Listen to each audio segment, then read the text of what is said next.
So I just want to go over a few little talking points. First, I'll start off with this week is going to be a hell of a week, man. If you've been following my content,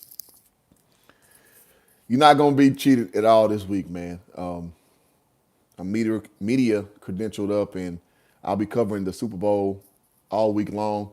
I had an engagement with the LA Clippers.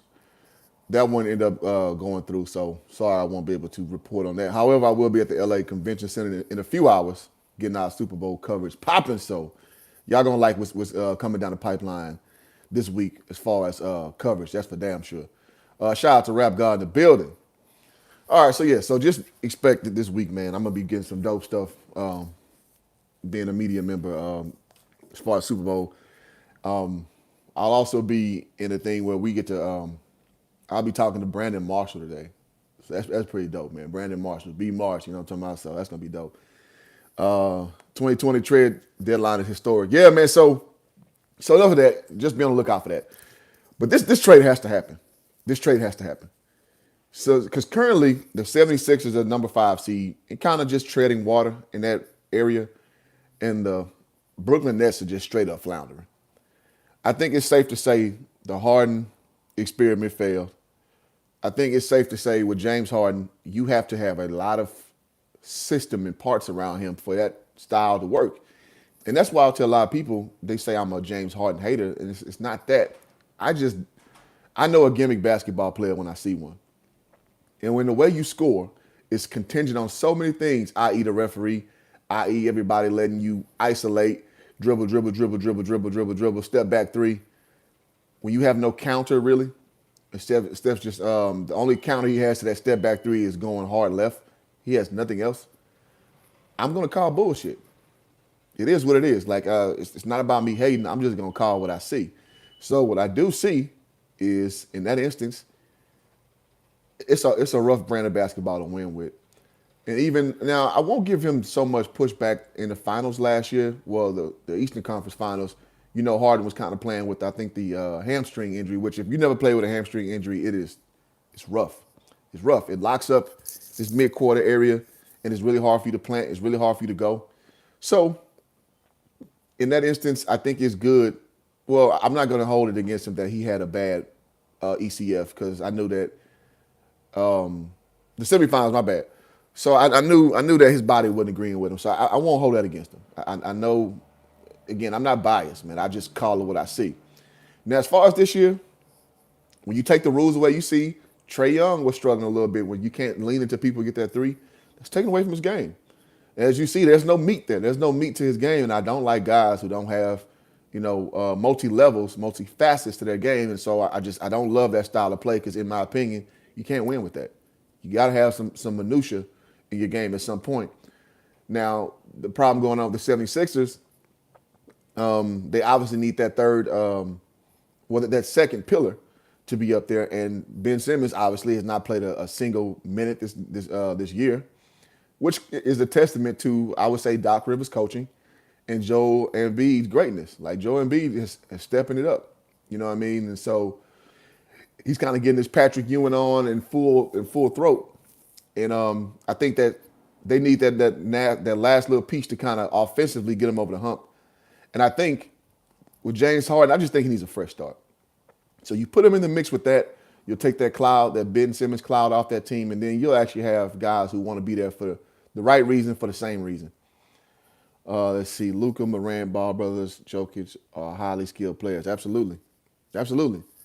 And again, I'm a sucker for skilled players because it's fun to watch them, how they adjust to the defenses, what the defense throws at them. And I think that's a skill that a lot of people couldn't even imagine having.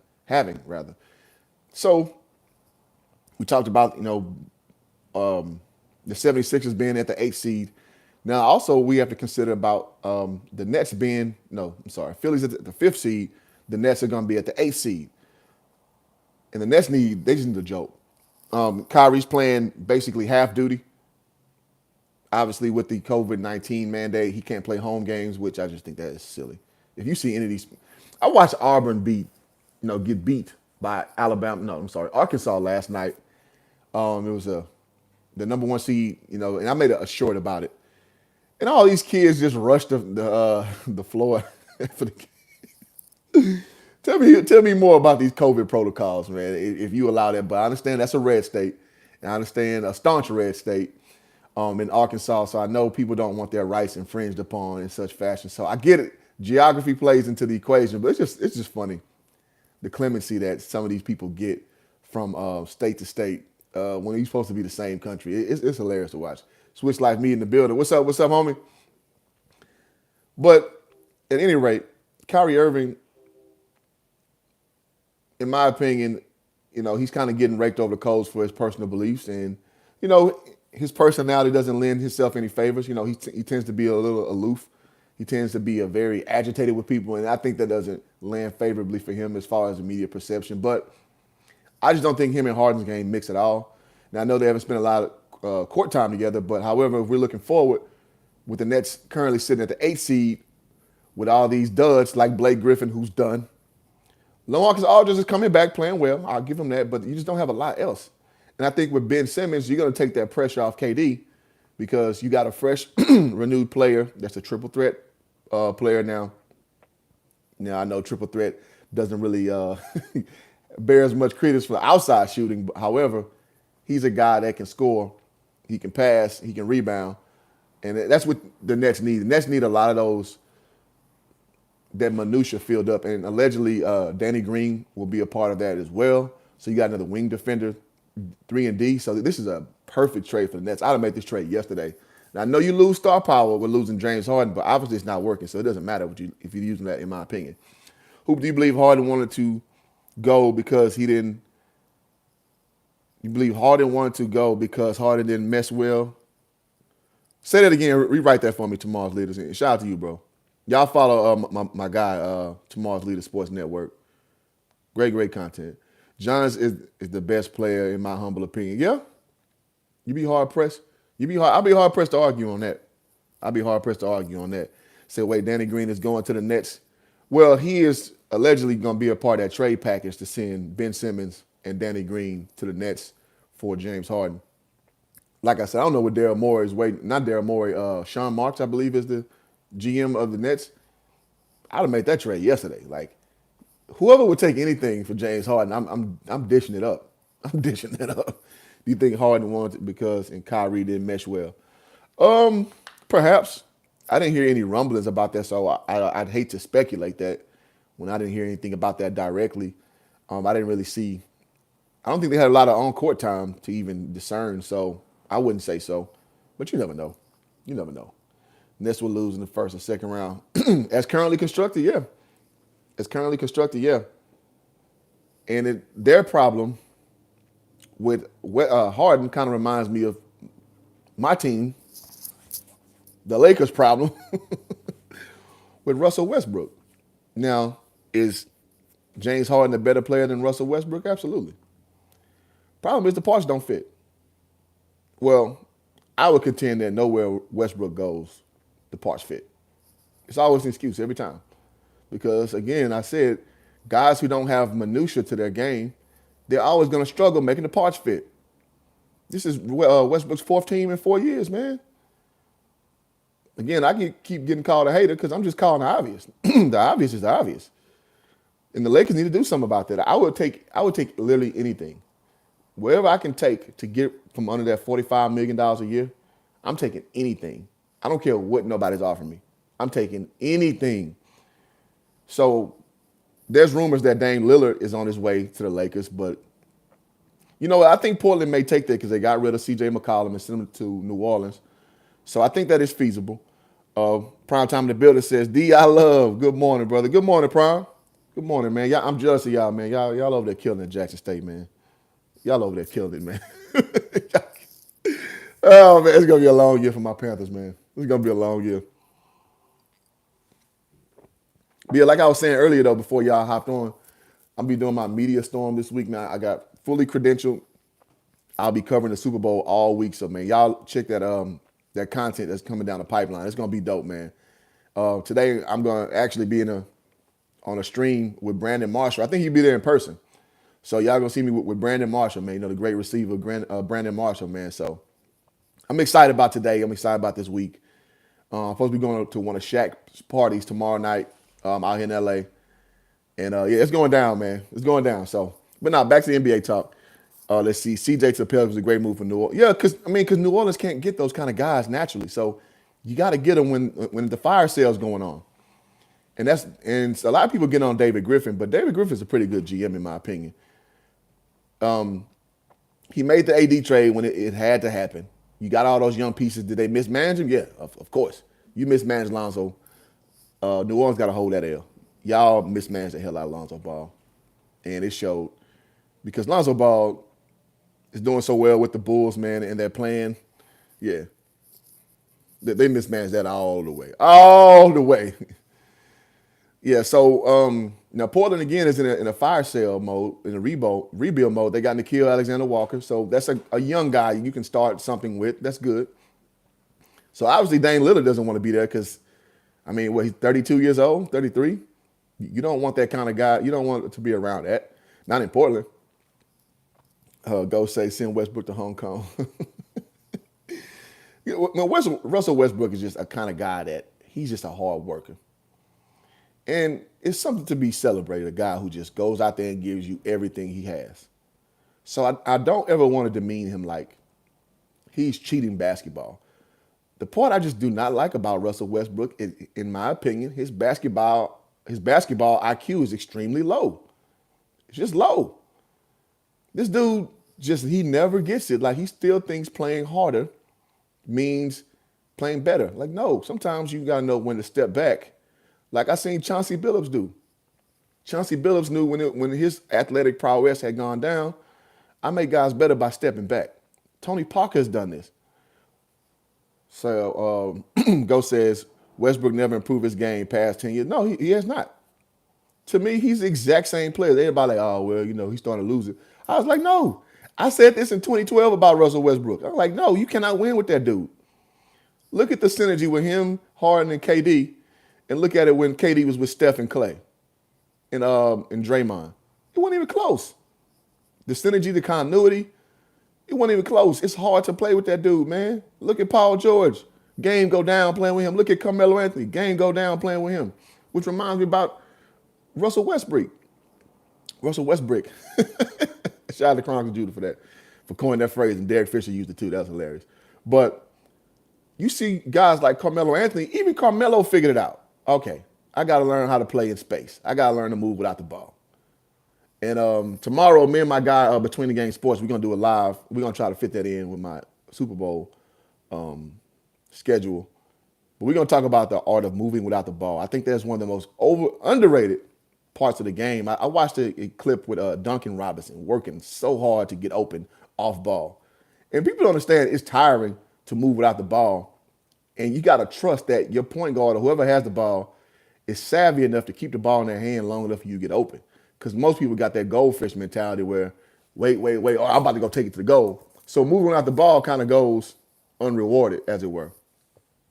So I can tell Mr. Ego he's going to be his downfall from 44 million to veteran minimum. He on the way. About 2 years, he's going to be a veteran minimum guy. Believe that. Life humbles you as you get older, man. Real shit. Yep. And you just getting started, man. When you get my age and Westbrook age, life will humble the shit out your ass. It'll humble the shit out your ass. But going back to what I'm saying with Westbrook and Carmelo learned to play off ball because if you remember, he struggled. When they brought him to OKC, he didn't quite grasp the concept just yet. They shipped him over to the Rockets. He got cut after 10 games. And everybody said he was done because he was a fossil, man.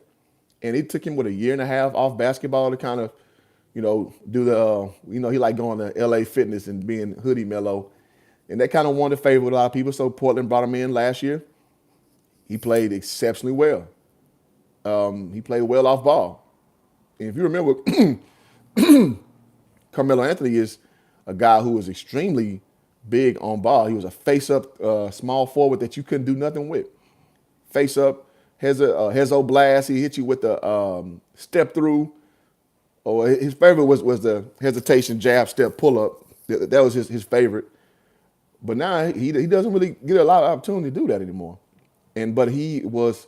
that kind of reminds me of Ray Allen. Ray Allen used to be a very ball-dominant shooting guard, but I would say a little bit after Seattle, he learned that to rejuvenate his career, he had to be an exclusively off-ball player. And most people saw Ray Allen only in that iteration playing for the Heat. And people thought that was his whole game. And no, Ray Allen was at one point considered to be on that trajectory to be a quasi-Jordan type player. It was him, T-Mac, and Kobe, and Vince Carter were like the ones like, okay, who's going to be the next Jordan? That's how good Ray Allen was. He was even signed to Team Jordan. I think he still is to this day. But when we got to the Heat, he understood that he's in the twilight of his career, and he has to reinvent himself to play off ball. And I think that's what smart basketball players do. That's how you stay around for a long time. You know, people still asking at the time, well, a little bit before that era, they wanted Reggie Miller to come back and play for the Celtics because he had that same type of mentality in him. He knew that at this stage of my career, well, he would think he was 41 and people wanted him to come back. And Reggie's like, nah, I'm good. But those kind of players, you can always use them. And I'm sorry, I just glossed over the Celtics. Ray Allen was more or less that type of player for the Celtics because they had Paul Pierce. They had Rajon Rondo. They didn't need another ball handler. They need a guy who's going to create space. So smart players understand this. They drop their ego and they work on a deficiency. Lonzo Ball has done this. You remember when they tried to stick him in the corner the first year for the Lakers? It was terrible because he never played that in his life. And he was never a spot-up shooter, but he worked on it in New Orleans. And now I think he shoots like 43% from three, which is up there with Curry. And for y'all who don't know, it's very hard to shoot that high of a three-point percentage in the NBA. To juxtapose it properly, look at Russell Westbrook, shooting about 31%. Abysmal. This is a dude who's been in the NBA for, what, since 2010? So we got to understand that good players know when it's time to adjust. And I think with Russell Westbrook, he just still stuck in the mud. Reminds me of AI. When AI left Philly, he went to Denver, still highly productive. But then when he went over to the Pistons, couldn't help him. He went over to the Memphis Grizzlies, couldn't help him. Because you just still trying to you can only play one way. Well, you got to learn to play off ball. So I say all this to say the Lakers need to take whatever they could take. And I think Portland may be the best play because they're just trying to put butts in seats and rebuild. I think Russ has one more year under contract for that gaudy $45 million contract. Ugh, nobody wants to take that on. But we're a better team than a team that's rebuilding because salary cap's not a big deal because you're not trying to put a winner together. So, yeah, if I'm the Lakers, I'm taking whatever they offer. But the Lakers, I'm sure not taking anything short of Dame Lillard. But I would take whatever they offer. Let's see, I heard Schroeder and Trez is on the trade block. Shout out being cocky, really destroy your career. Yeah, Schroeder's a cocky guy, man. He has a very high sense of self, which I don't fault any man for. But, yeah, he put his foot in his mouth a few times already. He cost himself a good little bag. For real, Carmelo's a great spot-up shooter and a great shot creator, but his defense terrible. Yeah, his defense been bad since the Knicks. So, yeah, we've been knowing that about Melo. And I don't think it's not because of ability. I don't think he just doesn't want to. Unfortunate. That's why I Dudley respect the NBA. At least he's not a couch potato. Hey, Jared Dudley is one of them guys that's going to show up every day on time, if not early. He's going to do his thing. He's going to make friends with everybody in that locker room, and everybody going to remember what kind of great time they had with Jared Dudley. Because, as you know, his last few years, he couldn't play dead, man. So. But, yeah, so let's bring it back to what we started with. The Philadelphia trade and the Nets trade has to happen. Now, I understand Ben Simmons has not played a single minute this whole season, rather. But you need to the Nets need something. The Nets need somebody who can alleviate KD from the workload, who can let Kyrie be what Kyrie is at this point, and I think it's pretty obvious he wants to be a two-guard. So let Ben Simmons come in and be the de facto point guard, or just outright make him the point guard. Let him make those decisions. Let him be that triple threat player, and let all that talent just permeate from that. Again, with Danny Green in the mix, that's another floor spacer. That's another defender, which they need a lot of in, I almost said New Jersey, in Brooklyn. So I think it makes sense. And then again, Philly just needs some more offensive gun action because with not having Ben Simmons on the floor, that's a big part of your team just not even active. So obviously bringing in James Harden, that's an instant boost to what they're doing. Am I a Ben Simmons fan? Yeah, I'm a Ben Simmons fan. Am I a just a super ardent Ben Simmons fan. I wouldn't say that. I used to be really high on Ben Simmons, but I'm not gonna lie. I look a little sideways at guys when I start seeing character flaws. And so, I update my opinion. So again, I'm not head over heels for Ben Simmons, but I understand the value he brings to a team. I will say this too, though. I thought it was pretty goofy how people were treating him last year. Now, him refusing to shoot threes, I understand that's very off-putting. I understand that. I understand it's nobody wants to see that. You want to see a guy be able to have more to his game. Now, my contention, he's still young, so I tend to not dogpile on young guys because they need time to develop. Now, what I am seeing is he got kind of an attitude about that stuff. It's like, dude, it's obvious though, homie. Like, you can't get mad when what you're showing is that your game is deficient in a certain capacity. So you can't get mad for people stating the obvious. You can't get mad at the obvious, dog. That's like you got a boog in your nose, and then somebody call you out and say you got a boog in your nose, and you mad. Like, well, bro, everybody saw you at the boog in your nose, man. So it's one of those kind of things. I think that analogy sums it up best. Ben Simmons need a corner three like P.J. Tucker. Yeah. He need to pass off, go replace in corner, and be ready to catch that thing and stroke it. That's what Ben Simmons needs. Or just breaking somebody down off the dribble, having the body balance to stop, pull up, knock it down. For whatever reason, that's not what he wants to do.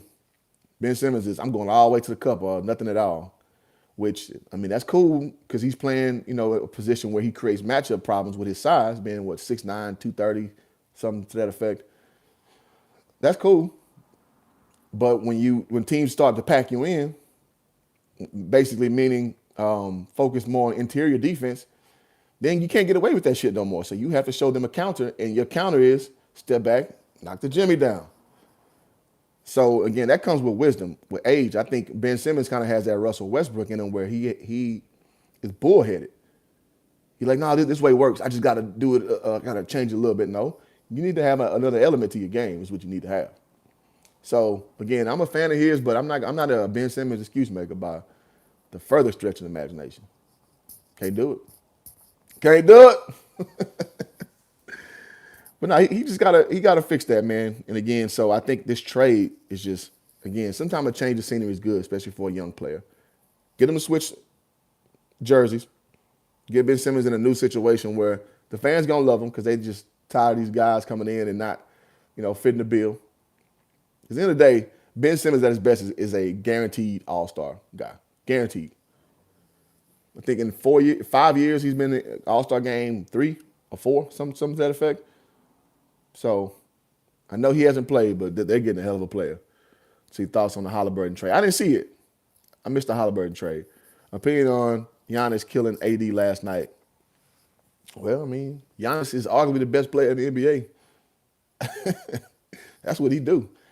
Giannis earned a lot of respect from me in that finals performance last year. Man, I ain't never seen no dude. I think he went for the 50 ball, and he was just killing on defense. Like, that dude was not to be denied that championship. And I haven't seen somebody physically do that in a long time since, like, Shaq. Yeah.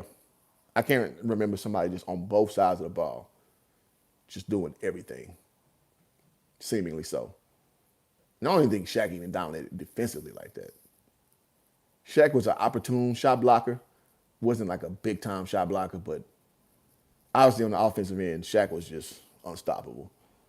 Giannis was unstoppable. Yeah, so it doesn't surprise me at all. Nope. We need Giannis on the Lakers. I would love that, but that ain't happening. I would love that. Halliburton, Tristan Thompson, and Hill. Oh, yeah, I did see that. Yeah, it's kind of shuffling the deck amongst the have-nots. Neither one of those teams are going to do anything. But, I mean, Sacramento got to do something. Sacramento, they just stuck in that mud, man. Like, you thought De'Aaron Fox was going to deliver you. You thought bringing in Marvin Bagley III in was going to help you. I mean, Buddy Hield at the time, was a big acquisition. But you hired Luke Walton, the Lakers' leftovers. When you saw how bad of a job he was doing with the Lakers, and you go bring him in thinking you're going to reinvigorate something out of him. When you saw how badly he managed Lonzo, how badly he managed Julius Randle. let him just do everything when you clearly see that that boy can, he only go left. Letting Brandon Ingram bring the ball up too much, like not establishing an order, not establishing a proper culture. And you go, and they fired him because he was doing such a horrible job, and you go and pick him up. For what? For what? Look, why one of the worst coaches we ever had from a win-loss standpoint. You go pick him up like quick too. Like the ink ain't even dried off his firing, and the Kings picked him up. Why? What's the rush? But it just shows you how that operation is run out there. They ain't been shit since what's my man? Was it Reggie Theus was the coach there or somebody? Carlisle, no. Damn it. PJ Carlissimo did a pretty good job with those guys when they had Francisco Garcia and they had Brad Miller and Ron Artest, and that's probably the last good Kings team they had. Now, of course, we remember the Chris Webber, White Chocolate, Vlade Divac team. That was a really good team, and they should have beat my Lakers, if I'm being honest. Other than that, though, Kings have been awful, man. It's an awfully run program. It is what it is. Luke Walton, like you be confused all the time. Yeah, Luke Walton, but you a one privileged guy, dude. You a one privileged guy because you stink, though. Luke Walton stinks, man. You lucky you got what you got in the NBA, man. Be happy, be thankful. You're just not a good coach, man. At one point, you fooled me because if you remember, Luke Walton went on I think the NBA had some downtime. I forget what happened, but he was on the bench for Memphis, University of Memphis, coaching, and then he went to Golden State and coached. And he fooled a lot of people that he could coach it. He was probably a good coacher guy. Once you have something established, he can come in and maintain it. But we've seen painfully obvious that he's not a builder. He's not a builder. When he came into the Lakers, you literally had the easiest thing. Let Lonzo run the goddamn offense. That's all you have to do. Because if you remember the iteration before then, we had D'Lo running the point guard, and again with Julius Randle running it sometimes, and then Bi. It just was it was horrible. And if you remember, we were like second to last in assists under that regime. And then when Lonzo came, we became more of a passing team because his style of play is more infectious. And then we were like the third or fourth highest in assists in the league with Lonzo's rookie year. And it's not because of great Luke Walton coaching. I think we all understand that now. So it's just funny to watch his career, man. He don't know what the hell he's doing. Let's see. Black Light Revelations. My boy Rob in the building said, "Hoop, what's up, family? What's up, dog?" Yeah, we talk a little bit about what's going on. I'm going to have a nice little media blitz going on, which I probably need to get off and start preparing for. But I'm going to be having a show with the great Brandon Marshall. I'm going to LA Convention Center. That's where all the pre-Super Bowl stuff is going on today. Then tomorrow we'll be going to SoFi Stadium. Tomorrow and Saturday, I believe. What's today? Wednesday? Tomorrow and Friday. Am I saying that right? Yeah. Yeah, we'll be at SoFi Stadium. So, yeah, man, I'm looking forward to this. This is going to be dope. This is going to be real dope. So, yeah, great content, original content coming down the pipeline. All right, see, does Harden make Philly a title contender? I think so. Now, the East, this is something you'll never have heard from me for many years. The East is pretty damn stacked this year. You got, the Bulls up there. You got the Bucks up there. You got, who else is up there on the East? I know I'm missing an obvious team. The Nets will be back up there. I know I'm missing somebody. Y'all help me out. Who am I missing on the East? I'm missing somebody. But anywho, yeah, the East is pretty deep up top, man. So normally you don't see that. So, yeah, they have a run. They have a chance to make it. But, yeah, they got a puncher's chance for sure. Bringing James Harden to go well with Joel Embiid. Goddamn. Let's see, that's dope, bro. I saw your community post. I hear it costs like $5K per ticket. Yep. That's why I won't be there on Sunday. Hey, got it?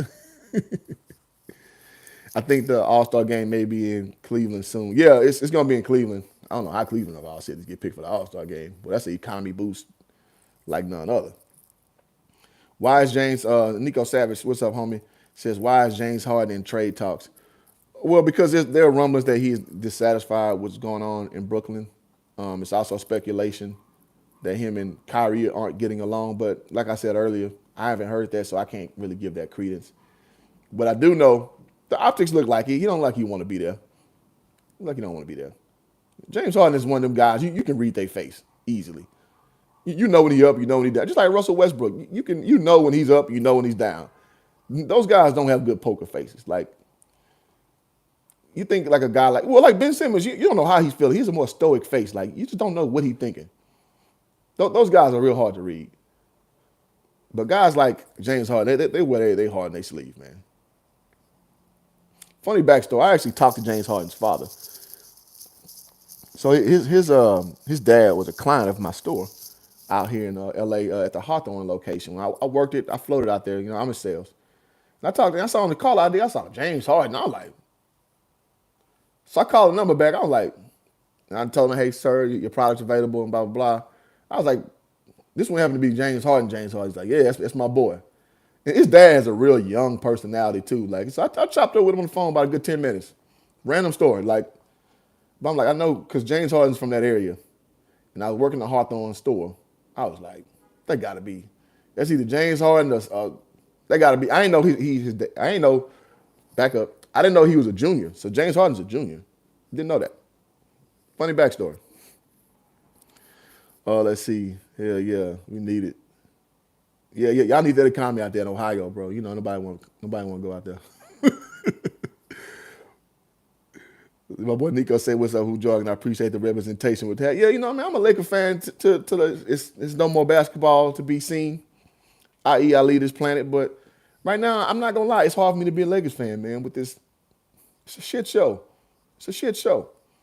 The parts don't fit. This, you know, I'm not gonna put this drama on LeBron. I'm not gonna put that on him.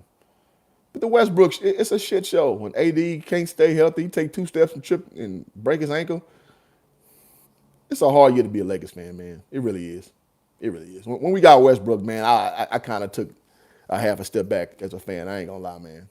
Because usually I go to games, living out here. I'm not spending my money on that bullshit. I ain't doing it. I ain't doing it. Nope. I ain't getting none of my money. Putting that bullshit on the court. See, have you met Kobe and LeBron in person? I have not.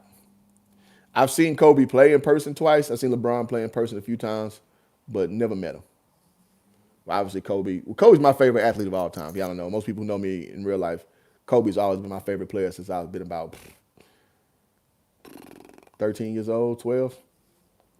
Yeah, so Kobe's always been my guy. Harden and Westbrook are LA dudes since childhood. Yeah, they are. Just wish they stayed the hell away from my Lakers. Go play for the Clippers. Trade Westbrook for the Clippers for a vending machine. I take it. Good trade. The parts haven't fit for years. It's always been AD and LeBron show. Others giving little to no effort defensively. Yeah. You know what? And I give LeBron a lot of credit. Year one, he deferred to AD greatly because he knew, in my opinion, he did to him what Wade did for him in Miami. So I was very surprised. And y'all remember, that's when LeBron led the league in assists. Like, he was very smart for that move, very shrewd for that, for making AD having those chief duties. However, he ain't playing like that no more. And again, defensively, he's giving up a lot, like you just alluded to. And to me, it's a project. We got a bubble championship. We ain't getting shit else out of that. And we got lucky that Golden State broke down. I mean, that's part of basketball. With Clay going down, that's part of basketball. And with the bubble, I think that threw a big monkey wrench in people's games with the social activism. Y'all remember the Bucks set out a playoff game. I think people's minds were all over the place. And I think LeBron knew it. That I give LeBron credit. That's a smart dude. He knew, like, yo, this is it. We got to take advantage of this. Because if you notice, LeBron is such an ardent, quote unquote, activist. But that year he didn't really have much to say about nothing. You gotta watch. You gotta watch how shrewd these dudes are, man. Because LeBron's my age, so I know how guys that age think. He ain't fooling nobody, man. That dude ain't fooling nobody. All that activism out the window. You knew you could take advantage. You could capitalize on that unrest that was going on with everybody. That dude, he ain't tricking me, man. ATL Kid in the building. HJ, my guy. What's good? What's the deal, bro? Appreciate you coming through. See, what are the pros and cons of Pelinka so far in the first 5 years GM? Pros is he listens to LeBron James. You listen to your best player. I haven't really seen this shrewd, what is he, agent prowess yet. I haven't seen that yet. So that was allegedly what Pelinka's reputation was, in that, he, by virtue of Kobe, had these great relationships with players, and I don't really see it. I just see him just doing, in my opinion, he's not doing nothing I wouldn't see David Griffin do for LeBron. So I don't know. I don't know what Rob Pelinka is yet. I do know he's doing a better job than who was there before? Mitch Kupchak. Mitch Kupchak was just, whew. At the beginning he was fine, but we lost Jerry West, man. Our ability to get players just went to the gutter, man. And Mitch did not. He didn't do well, man. So him not being Mitch Kupchak, I guess that's cool, because if you remember in that era, we were bringing guys in for interviews, LaMarcus Aldridge, Carmelo Anthony, and this is like the 2012, 13 era, I believe. Maybe 13, 14 era, maybe.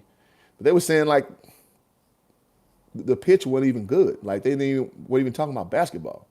I guess they were talking about individual brand building for the players and stuff. Like, okay, but what about the basketball part? Y'all remember those reports? How LaMarcus Aldridge was saying he would give the Lakers another shot to make a pitch, but it was just so weak. That's on the GM. That's on the GM, and that was Mitch Kupchak's watch. So far we don't have reports like that. So again, he's not Mitch Kupchak, so I'll give him that. That's all I can really say about Rob Pelinka. I got to see him do stuff on his own. I just think he just acquiesced into the de facto GM, who is LeBron James. So he deferred to AD into the final. Yep. Well, see, and then this is how slick this motherfucker is. LeBron James is a smart dude. That's a brilliant dude. So he deferred literally the entire season up into the finals, and then he started ratcheting up. And when in games where it didn't matter, he started running them numbers so he can get Finals MVP. Everybody in mama saw that AD was the best player in that series, damn near the entire year. But LeBron James, boy, that dude is shrewd, man. I ain't mad at it. I just know what you're doing. So he run them numbers up. So when the number tally come together, because he understands how these things work, you got another Finals MVP. So what does that mean? So now when you finish, because he's trying to, in his camp, is trying to go out of their way to call himself the GOAT, which anybody with two eyes see that ship sailed a long time ago. 2010 to be exact. When you lost to the Mavericks, it was over. Unless you went on some crazy finals run when you were just knocking those trophies out. 2010 did it. I ain't never seen a player of that stature melt down like that, ever.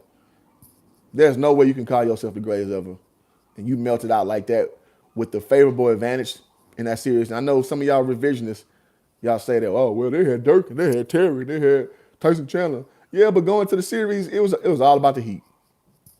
On ESPN, they had a tab on there saying Heat Index. Like, literally, it just chronicling the whole year for the Miami Heat. Nobody gave a damn about the Mavericks.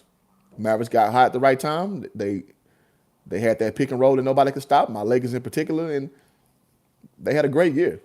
But we're not going to play this game like, oh, they had a stacked team. Not even. Jason Kidd was like, what they saying, coming to America? Joe Louis, 256 years old. Jason Kidd, old as hell, man. I ain't hearing that shit. Nope. You're not about to do that.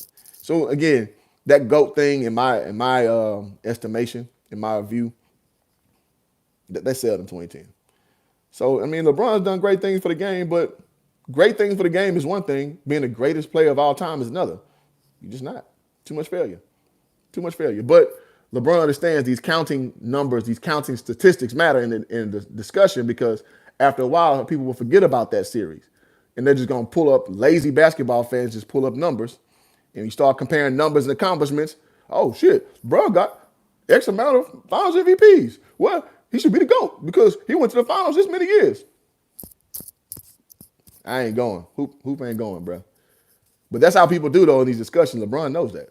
He knows that. LeBron giving his most effort defensive this year, which ain't saying much.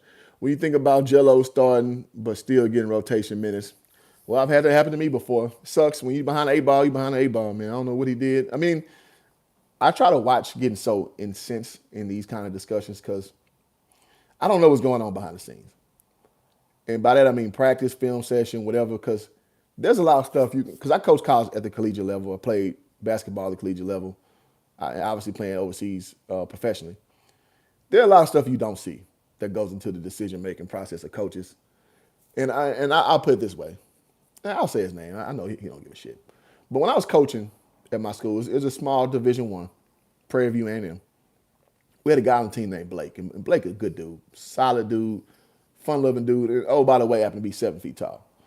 7 feet tall, can shoot deep three-point range. Problem is, he didn't really care about basketball like that. He just don't care about basketball.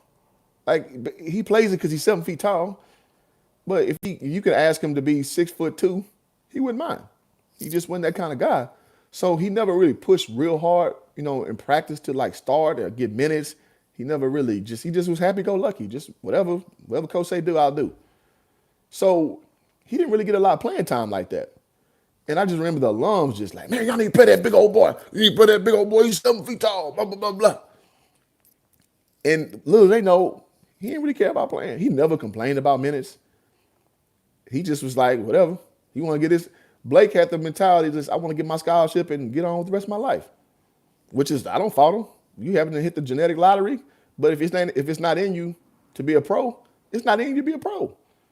So I look at that, and I'm just giving an example. And I know Jello wants to be a pro, so I'm not putting that on him. But I don't know the backstory shit. So I kind of watch it when I get so incensed about stuff that I don't know enough of the variables. That makes sense?